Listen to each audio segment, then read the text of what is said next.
আসসালামু আলাইকুম and hello everyone. আজ শেয়ার করছি গরুর ভুঁড়ি রান্না, যার জন্য আমি একটা প্যানের ভিতরে তেল দিয়ে দিলাম। এর ভিতরে দারুচিনি, এলাচ, তারপর হচ্ছে লবঙ্গ আর তেজপাতা এরকম আস্ত মশলা দিয়েছি কিছু। এরপর আমি এর ভিতরে 1.5 কাপ পরিমাণে পেঁয়াজ দিয়ে দিলাম, কুচি করে রাখা। তো পেঁয়াজটা দিয়ে আমি মোটামুটি করে ব্রাউন করে ভেজে নেব। তো এটা নেড়ে চেড়ে দিচ্ছিলাম যাতে পুড়ে না যায়। তো এখানে 1 চামচ পরিমাণে সল্ট দিয়ে দিলাম যাতে পেঁয়াজটা আমাদের নরম হয়ে আসে, মশলাটা ভালোভাবে কষানো হয়। তো এখানে 1 চামচ পরিমাণে আদা এবং 1 চামচ পরিমাণে রসুন বাটা দিয়েছি আমি। তো এটা দিয়ে খুব ভালোভাবে নেড়ে চেড়ে নিচ্ছিলাম।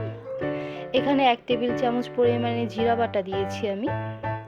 তো এটা দিয়েও আমি খুব সুন্দর করে মিক্স করে নিচ্ছিলাম। তো একটু সামান্য পানি দিয়ে দিলাম।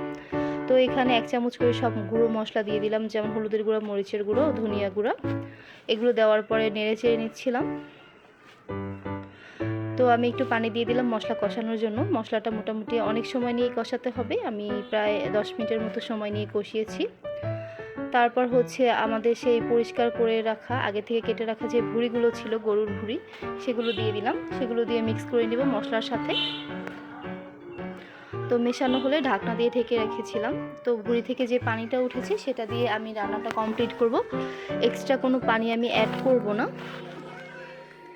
তো এরকম করে আমি মোটামুটি আধা সেদ্ধ যখন হয়ে গেছে, তখন আমি এখানে 4-5টার মতো আস্ত কাঁচামরিচ দিয়ে দিয়েছিলাম ফ্লেভারের জন্য। তো এরকম করে মাখো মাখো করে আমি একদম হালকা ঝোল গ্রেভিটা রেখে আমি ভুঁড়িটা রান্না করে নেব। একদম ভাজা ভাজা করব না, আমরা যেরকম পছন্দ করি সেই অনুযায়ী করেছি। আপনারা চাইলে এই পর্যায়ে ভুঁড়িটাকে একদম ভাজা ভাজাও করতে পারেন। তো আমার রান্না ডান। আমি এখন চুলাটা বন্ধ করে দেব। তো হয়ে গেল দারুণ স্বাদের ভুঁড়ি রান্না। আপনারা অবশ্যই ট্রাই করবেন। আমার রেসিপিগুলো কেমন লাগে কমেন্টে জানাবেন। ধন্যবাদ।